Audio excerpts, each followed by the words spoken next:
Cette salade de lentilles beluga, c'est le caviar végétal que les Romains mangeaient avant que ça ne devienne tendance. Le lentille beluga, c'est en fait la plus petite et la plus dense de toutes les lentilles. Elle est résistante à la cuisson et c'est pour ça que elle ne s'écrase pas, comme certaines personnes qu'on connaît. Et dedans, il y a 25 grammes de protéines pour 100 grammes. Elle apporte aussi du fer et qui sera assimilable grâce au citron que je vais vous mettre à la fin de la salade.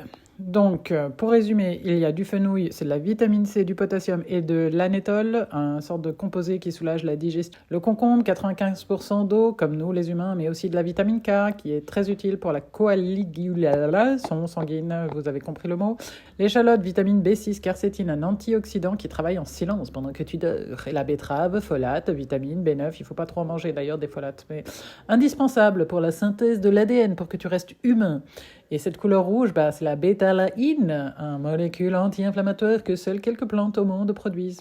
Le persil frais, là on est sur de la vitamine K, bam bam, et la vitamine C en quantité sérieuse. 100 grammes de persil couvre 1000% des besoins journaliers en vitamine K.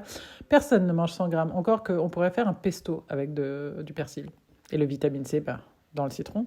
Entre autres, et puis vitamine C, huile d'olive, toujours pour faire ressortir toutes les vitamines. Allez, bonne up!